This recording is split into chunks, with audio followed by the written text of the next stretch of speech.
పోతులూరి వీరబ్రహ్మేంద్ర స్వామి అంశతో మీరు పుట్టారని చెప్తున్నారు. అలాగే ఈ పుస్తకంలో మీ పేరు ఉంది, మీరే ఆ అంశగా పుట్టారు, మీ పేరు దీంట్లో ఉంది రామయోగి అని మేము ఎలా నమ్మచ్చు? ఎలా నమ్మాలంటే పేరు వ్రాసింది, డేటు రాసింది, డేట్లతో సహా చెప్తున్నాను మీకు, వినండి. అప్పుడు ఏం జరుగుతుందని చెప్పారు అంటే మ్లేచ్ఛనాశనం, నానా భక్షక మ్లేచ్ఛ, వాళ్ళకు నీతి నియమం అనేది ఏదంటే అది ఇక వాళ్ళు ఏం చేసినా కానీ అది ధర్మమే అంటారు. ఎప్పుడు 25లో ఎక్కడి వరకు అంటే అంటే ప్రపంచ దేశాల్లో కానీ వాళ్ళంతా కూడా పోతారు. అగ్ని యొక్క ప్రళయం జరిగింది, ఆ యొక్క ఉత్పాతాలు జరుగుతున్నాయి.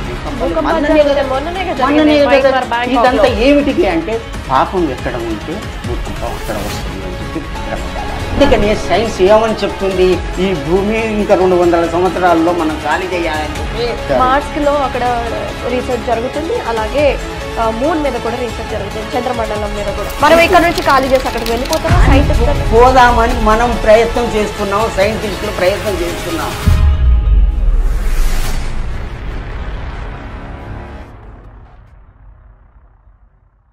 శ్రీకృష్ణుడు ఈ భూమిని వదిలిపెట్టిన తర్వాత అక్కడి నుంచి మొదలు కలియుగం. అక్కడి నుంచి మొదలైతే భట్టి విక్రమార్కుడు పరిపాలన 3044 సంవత్సరం వరకు చేశాడు. వారి వరకు ధర్మం అట్లాగున్నది, అటు ఇటే ఉన్నది. తర్వాత అంతా కూడా మ్లేచ్ఛనాశనం, మ్లేచ్చుల యొక్క పరిపాలన జరిగింది. మ్లేచ్చులు అంటే ఎవరు అంటే ఆంగ్లేయులు పరిపాలించారు, ముస్లింలు పరిపాలించారు, ధర్మం లేని వాళ్ళంతా కూడా పరిపాలించారు. 2000 సంవత్సరాలు పీడించి పిప్పి చేసి భారతదేశాన్ని యూసలు పెట్టారు. ఆ విధంగా చేశారు. ఆ ఉన్న ఒక్క ధర్మం కూడా పోయింది. 4 ధర్మం, ఒక్క ధర్మం ఉండాలి కదా, పోయింది. నలంద విశ్వవిద్యాలయం, నలంద 20,000 మంది విద్యార్థుల్ని హతమార్చారు, 2,000 మంది అధ్యాపకుల్ని చంపేశారు. 1755 కలియుగము ఆ ప్రాంతంలో జంజం వేసుకున్నటువంటి వాళ్ళని అందరినీ చంపేశారు. ఏదో దాచుకున్న వాళ్ళు మెల్లిగారు. అది ఆ జంజాలని యజ్ఞం చేశారు. శూద్రులే రాజులయ్యారు. అప్పుడు కలిగి యొక్క ప్రభావం ఆ విధంగా ఉన్నది. ఇప్పుడు భట్టి విక్రమార్కుని వరకే అంతంత ఉన్నది. తర్వాత అంతం మ్లేచ్చుల యొక్క పాలన. మ్లేచ్చులు అంటే ఎవరు, మన భారతదేశం ఏ విధంగా ఉంది, షష్ఠిర్ వదంతి షష్ఠి అనేటటువంటి మన భారతదేశము 60 అంటే ఆంగ్లేయులు వస్తారు, 60 అంటారు, ఆ పదాన్ని 60 అంటారు. అంటే ఆంగ్లేయులు వస్తారు.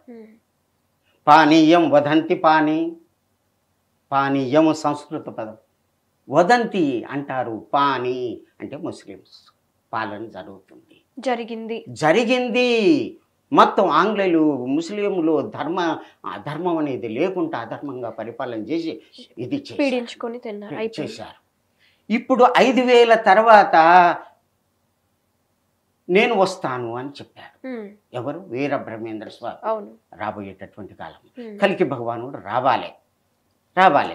అయితే భాగవతములో ఒక శ్లోకం ఇచ్చాడు. యదా చంద్ర సూర్యచ్చ అనేటటువంటి శ్లోకంలో, భాగవతంలో 12వ స్కందము 2వ అధ్యాయము 24వ శ్లోకములో ఏమని ఇచ్చాడంటే, యదా చంద్ర సూర్యచ్చ, చంద్రుడు సూర్యుడు బృహస్పతి ఏకరాశిలో ప్రవేశించినప్పుడు, పుష్వే నక్షత్రములో ప్రథమ పాదములో ప్రవేశించినప్పుడు కృతయుగం వస్తుంది అన్నాడు. అది 1/8/1943లోనే వచ్చింది.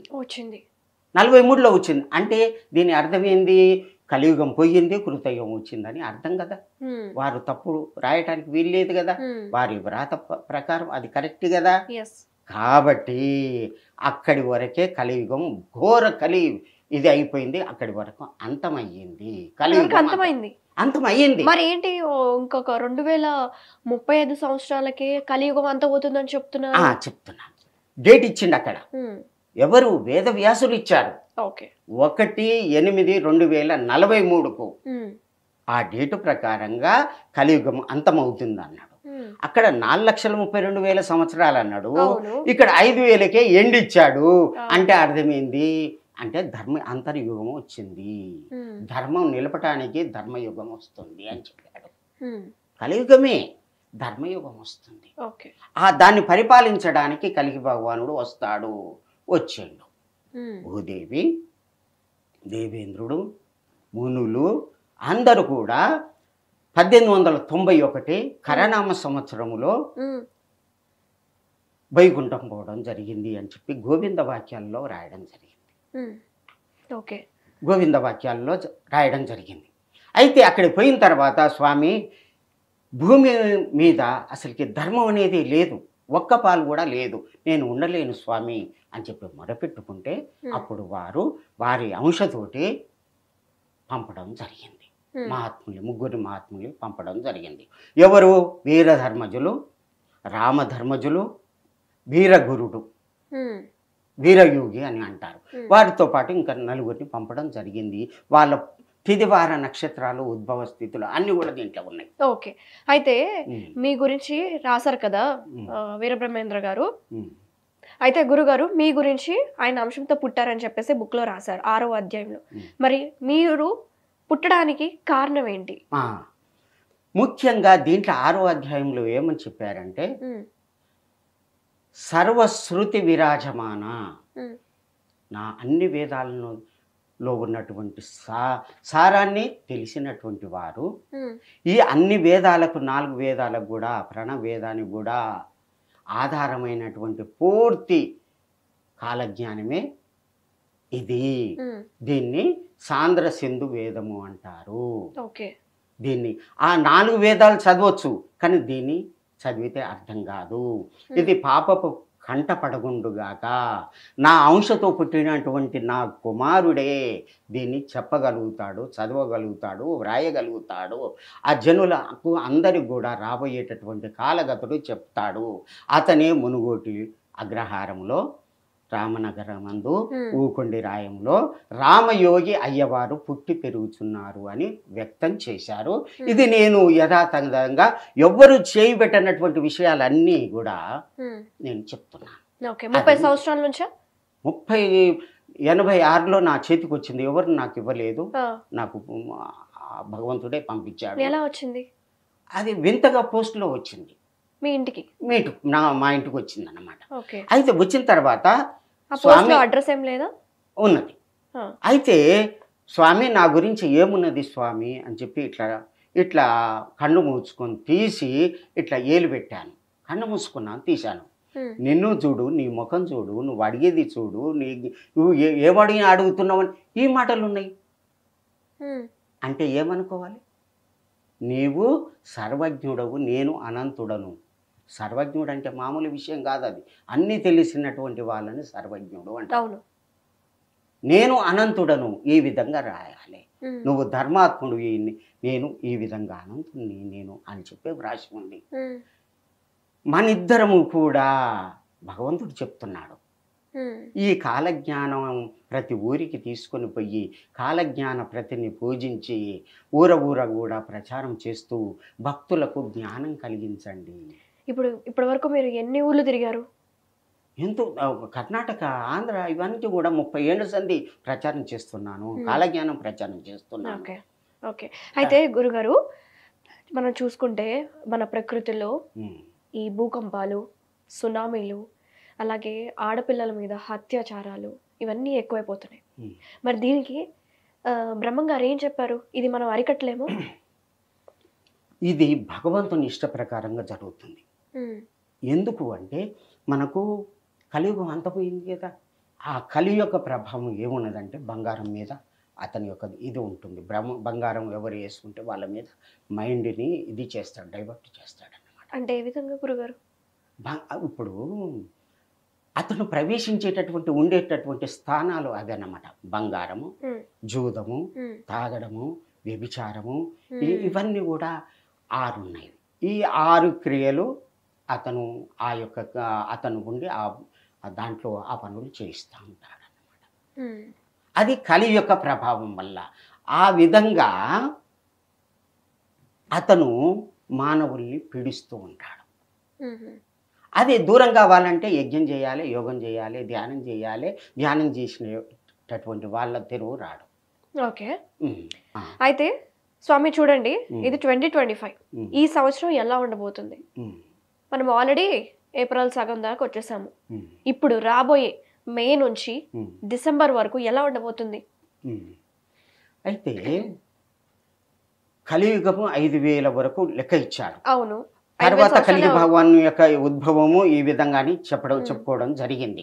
వారు 26/7/1934లో జన్మించడం జరిగింది. వారే వీరధర్మజులు, వారే కలికి అవతారం, వారే యానగుందిలో జన్మి ఉన్నారన్నమాట.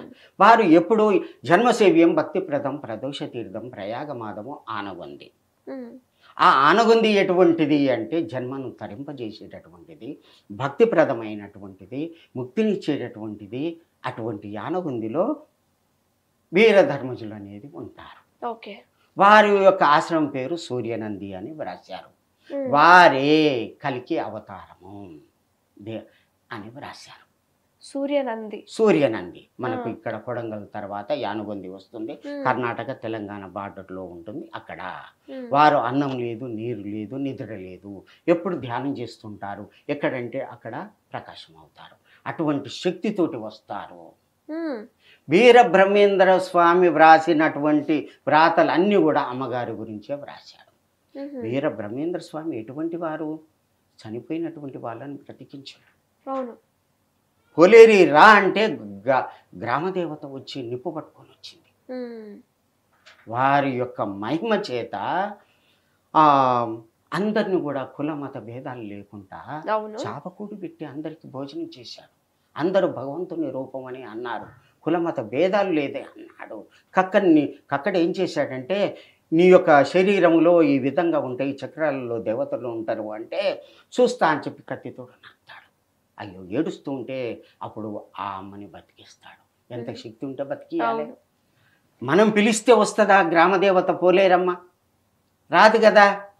మరి వారు పిలిస్తే వచ్చింది, నిప్పు పట్టుకొని తీసుకొని వచ్చింది. అట్లాగే సిద్ధ ఆ కుక్కను తిను అంటే ఆయన బ్రహ్మంగారి అంతటి గురువు లేడు, సిద్ధయ్య వంటి శిష్యుడు లేడు. స్వామి గురుదేవా అని చెప్పిండు. ఆడ కూర్చున్నాడు. కూర్చోగానే ఆ కుక్క కాస్త మాయమైపోయింది. పండ్లు పలహారాలు. ఇటువంటి మహిమలు చూపినటువంటి మహాత్ముడు వ్రాసినటువంటిది ఈ కాలజ్ఞానం తప్పు కాదు. మరి ఇప్పుడు వారి అంశతోటే వారే నేను, నేనే తాను అని చెప్పారు బ్రహ్మంగారు. ఎవరు? మా వీరధర్మజులు, యానగుందిలో ఉన్నటువంటి వీరధర్మజులే నేను, నేనే తాను అని చెప్పారు. ఓకే గురుగారు. అయితే వారు ఏం చేస్తారు? వారి యొక్క మహిమలు ఏంటివి? ఆకాశంలో తిరగడం, ఎక్కడంటే అక్కడ మాయమైపోయి తిరగడం. అన్నం లేదు, నీరు లేదు, నిద్ర లేదు. అటువంటి స్వరూపం మాణికేశ్వరి మాత. వారిని వీరధర్మజులు అంటారు. ఓకే. వారి యొక్క సేవకుని నేను, నా పేరే రామధర్మజులు, రామయోగి. ఆ బ్రహ్మంగారు రాసిన వ్రాతలకు సత్యరూపం నేనే. ఇది వ్యక్తం చేయటానికి, భూమి మీద వ్యక్తం చేయటానికి నా జన్మను ఆ భగవంతుడు ఇచ్చాడు. మీ ముందుకు వచ్చాను. ఈ కాలజ్ఞానములో ఈ విధంగా ఉంటుంది అని చెప్పడానికి ఆ భగవంతుడే సాక్షాత్. స్వామి, అయితే నేను అన్నట్టు ఎన్నో దారుణాలు జరుగుతున్నాయి మన ప్రపంచంలో. అలాగే చెట్లను కొట్టేయడం కావచ్చు, పెద్ద పెద్ద బిల్డింగ్లు కట్టేయడం కావచ్చు. టెక్నాలజీ పెరుగుతుంది, ఏఐ టెక్నాలజీలో మనం బతుకుతున్నాం. రాబోయే టెక్నాలజీ ఎలా ఉండబోతుంది? మనుషుల్ని ఏ విధంగా మార్చేస్తుంది? చూడండి, ముఖ్యంగా 43 వరకు కలియుగం అంతమని చెప్పుకున్నాం కదా. అది కొద్దిగా ముందుకు తీసుకుందాం, అది అర్థం చేయడానికి, ప్రజలకు అర్థం చేయడానికి. అయితే కలియుగ అంతంలో తీవ్రమైనటువంటి ప్రజల నష్టం అవుతుంది అని బ్రహ్మంగారు రాశారు. నష్టం అదే అంటే మొదటి ప్రపంచ యుద్ధం అయింది. దీని తర్వాతనే ఎప్పుడు అంటే 1914 నుంచి 18 వరకు మొదటి ప్రపంచ యుద్ధం అయింది. రెండవ ప్రపంచ యుద్ధం 34 నుంచి 45 వరకు యుద్ధం అయింది. రెండవ ప్రపంచ యుద్ధం. మూడవ ప్రపంచ యుద్ధం ఇప్పుడు జరుగుతున్నది. ఇప్పుడు జరిగేదంతా అదే మూడవ ప్రపంచ యుద్ధమే. మూడవ ప్రపంచ యుద్ధం కూడా జరుగుతుంది. పార్థివో భూప వ్యయో భూప క్షయంగత పునః పంచవర్షేణ వీరభూప భవిష్యతి. ఈ యొక్క రాజుల కాలం పోతుంది. పార్థివో భూప, రాజుల యొక్క పార్థివనామ సంవత్సరం వరకు. తర్వాత కూడా రాజుల యొక్క పాలన పోతుంది, పంచాయతీ పాలన వస్తుంది అని రాశారు. ఇప్పుడు పంచాయతీ పాలనే, రచ్చకొట్టాలు అంటే పంచాయతీ పాలన. పంచాయతీ పోట్లు ఉన్నాయి కదా, ప్రజారాజ్యం వచ్చేసింది కదా, రాజుల యొక్క కాలం పోయింది కదా, అది వచ్చింది. బస్సుల మీద తిరుగుతారు. ఆ లోహ శకటములపై తిరిగేరుమా అన్నాడు. అంటే ఇప్పుడు బస్సుల మీద తిరుగుతారు అన్నాడు. అట్లా ఈ విమానాలలో తిరుగుతారు. అవన్నీ సాక్ష్యమైంది కదా. అది ఇంకొక గుర్తిస్తున్నాడు. నిజాం కనిద్వధు ఏడుల భానుడు ఏటగలిసి అన్నాడు. అంటే లాస్ట్ రాసు 7వ రాజు కూడా అంతమవుతాడు. అంటే మన్నాడు దాకా లెక్క ఇచ్చాడు. ఎక్కడ 1950 వరకు 51 వరకు కూడా లెక్క ఇవ్వడం జరిగింది. కాలజ్ఞానం ఎంత క్లియర్గా ఉన్నదో చూడండి. అయితే ఇదంతా కూడా జనాష్టం జరగటానికి చూపెట్టాడు. అయితే ఇప్పుడు జరిగేటటువంటి ఇది ఏమిటి అంటే 2025 నుంచి ఏం జరిగేది, వారు వ్రాసినటువంటి వ్రాతలో ఏకాదశ అధ్యాయంలో శ్లోకాలలో వ్రాశారు. చివరికి వ్రాశారు ఏమున్నది అంటే డేట్లతో సహా చెప్తున్నాను మీకు, వినండి. అవన్నీ కూడా దీంట్లో డేట్ ఇవ్వలేదు, అది కరెక్ట్గా నేను తీసి చెప్తున్నాను. మీనరాశిలో శని ప్రవేశం అయితే, అంటే శని మీనరాశిలో 29/3/2025కు ప్రవేశించడం జరిగింది. అయితే అప్పటి నుంచి 2/6/2027 వరకు 2.5 సంవత్సరాలు మీనరాశిలో శని ఉంటాడు. అప్పుడు ఏం జరుగుతుందని చెప్పారు అంటే మ్లేచ్ఛ నాశనం. మ్లేచ్ఛులు అంటే ఎవరు? నానా భక్షక మ్లేచ్ఛ అంటే ఏది గురు ధర్మం లేకుండా ఏది పడితే అది తినేవాళ్ళు, వాళ్ళకు నీతి నియమం అనేది ఉండదు. ఏదంటే అది ఇక వాళ్ళు ఏం చేసినా కానీ అది ధర్మమే అంటారు. అటువంటి వాళ్ళంతా కూడా పోతారు. ఎప్పుడు 25లో ఇప్పుడు జరుగుతున్నాయి కదా ఇవన్నీ. దాంట్లో రాయలేదు, దాంట్లో సంస్కృతంలో రాశారు అంతేనా? రాసిన ఉన్నది, తెలుగులో కూడా ఉంది, కాకపోతే డేట్ తో సహా ఇలా రాయలేదు. డేట్లు ఇవే. మీన రాశిలో ప్రవేశం అయితే దాన్ని మనం అర్థమయ్యేటట్టుగా చెప్తున్నాం. 29/3/2025 అని డేట్ తీసి చెప్తున్నాం, అర్థమయ్యే. వారు రాసిందే, ఇప్పుడు మనం రాసింది కాదు. డేట్ కూడా వారే రాశారు. 29/3/2025కు శని మీనరాశిలో ప్రవేశించాడు. అక్కడి నుంచి ఎక్కడి వరకు అంటే 2/6/2027 వరకు మ్లేచ్ఛులు అంటే ప్రపంచ దేశాల్లో కానీ మన భారతదేశంలో కానీ గురు ధర్మం లేకుండా తిరిగేటటువంటి వాళ్ళంతా కూడా పోతారు. ఇప్పుడు జరుగుతుంది భయంకరమైనటువంటి ఇది జరుగుతుంది. అగ్ని యొక్క ప్రళయం జరిగింది. ఆ యొక్క ఉత్పాతాలు జరుగుతున్నాయి, భూకంపాలు. ఇదంతా ఏమిటికి అంటే పాపం ఎక్కడ ఉంటే భూకంపం అక్కడ వస్తుంది అని చెప్పి బ్రహ్మంగా రాశారు. పాపం ఎక్కువగా ఎక్కడ ఉంటే, గోహత్యలు ఎక్కువగా ఎక్కడ చేస్తారో అక్కడ భూకంపాలు వస్తవి. మనం సైన్స్ ప్రకారంగా ఈ ప్లేట్ ఈ విధంగా ఇట్లా అయినా అది కరెక్టే. అందుకని సైన్స్ ఏమని చెప్తుంది, ఈ భూమి ఇంకా 200 సంవత్సరాల్లో మనం ఖాళీ చేయాలని చెప్పి స్కైలో ఒకటి ఏర్పాటు చేశారు. మార్స్ లో అక్కడ రీసెర్చ్ జరుగుతుంది, అలాగే మూన్ మీద కూడా రీసెర్చ్ జరుగుతుంది, చంద్రమండలం మీద కూడా జరుగుతుంది. మనం ఇక్కడ నుంచి ఖాళీ చేసి అక్కడికి వెళ్ళిపోతాం పోదామని మనం ప్రయత్నం చేస్తున్నాం, సైంటిస్టులు ప్రయత్నం చేస్తున్నాం. కానీ బ్రహ్మంగారు ఏం చెప్తున్నాడు, అక్కర్లేదు, నేను వచ్చాను ఈ భూమి మీదికి భక్తులను రక్షించడానికి. నేనెందుకు మరి? భగవంతుడు ఎందుకు? భక్తుల్ని రక్షించడానికే కదా, ఎక్కడికో పోవడానికి కాదు కదా. నా భక్తుల్ని రక్షించడానికే ఇక్కడికి వస్తాను అన్నాడు, వచ్చిండు. ఓకే. అయితే స్వామి, ఇప్పుడు మన భారతదేశం ప్రపంచవ్యాప్తంగా భారతదేశం అంటే గొప్ప దేశంగా మనం పరిగణించవచ్చు గురుగారు. అయితే ప్రపంచవ్యాప్తంగా ఎన్నో దేశాలు ఉన్నాయి. అయితే ఏ దేశము అగ్రస్థానంలో ఉండబోతుంది? మన భారతదేశమే. ఎందుకు అంటే భారతదేశము అనేటటువంటి పేరులోనే ఉన్నది. ఓకే. భగవంతునికి ఇష్టమైనటువంటి దేశమే భారతదేశం. రమంతే యోగినః ఇది రామ అంటాం. రాముడు అంటే ఎవడయ్యా అంటే యోగులందరూ కూడా రమంతే పరమాత్మ ఎంత ఆ విధంగా సంతోషించేటటువంటి దేశం, భగవంతుని యొక్క అవతారం పుట్టేటటువంటి దేశం ఈ దేశమే.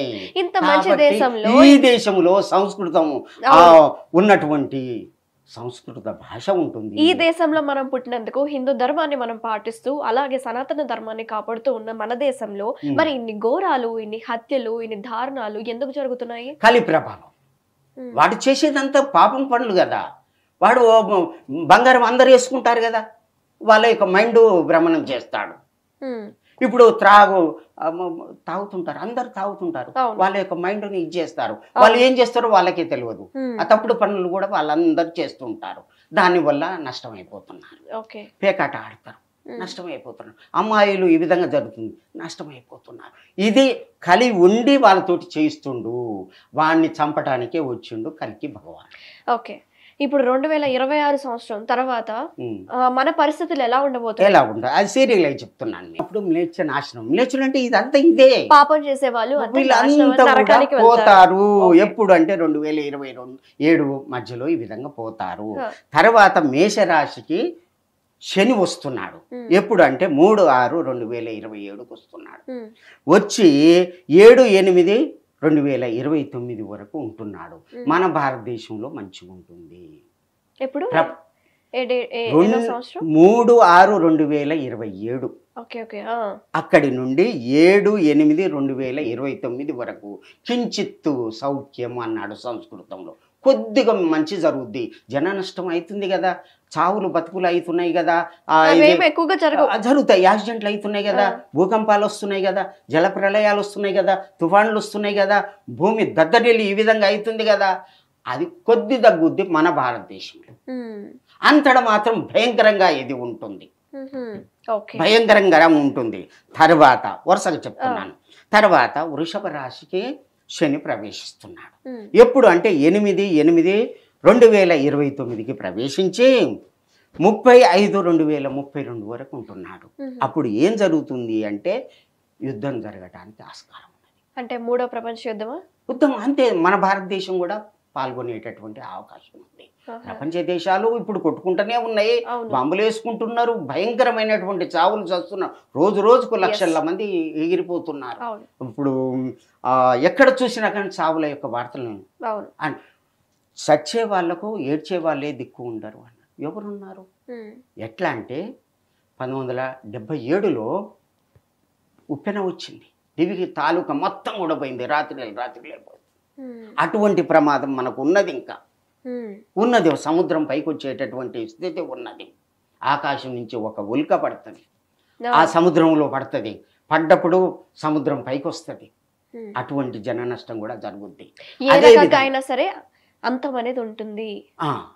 అయితే ఈ విధంగా జరిగేటప్పుడు ఏమైంది అంటే యుద్ధం కావచ్చు, జన నష్టము కావచ్చు, పంచభూతాల యొక్క ప్రళయాలన్నీ కూడా ఇప్పుడే మొదలవుతున్నాయి. కాబట్టి విపరీత జనులంతా సచ్చేరు. హరి గోవింద గోవింద బ్రహ్మము, శివ గోవింద గోవింద బ్రహ్మం, ఏమందు నేనింక చాముండి ముందర ఆనందమన చిందాడితిరా. నాయన, రాబోయేటటువంటి కాలంలో ఆనందం బ్రహ్మానందం సత్యయుగం వస్తుంది నాయన. ఎప్పుడు స్వామి? ఇప్పుడు వచ్చేటటువంటి అదే క్రియలు చెప్తున్నాను. ఇది అయిపోయిన తర్వాత అటువంటి సత్యయుగం వస్తున్నది. ఇప్పటికే సత్యయుగం అని చెప్పాం కదా, 43కు అని చెప్పాం కదా, మళ్ళీ ఇంకో డేటు ఇస్తున్నాడు. ఎప్పుడు పుష్యమి నక్షత్రంలో ప్రథమ పాదంలో ఆ కర్కాటక రాశిలో చంద్రుడు సూర్యుడు బృహస్పతి కలిసినటువంటి సమయంలో ఆషాఢ మాసంలో వచ్చింది. అప్పుడు మళ్ళీ ఒకటి వస్తున్నది 12/8/2026లో వస్తున్నది. అంటే మళ్ళీ వస్తుంది గ్రహస్థితి. మనం చేసింది కాదు కదా.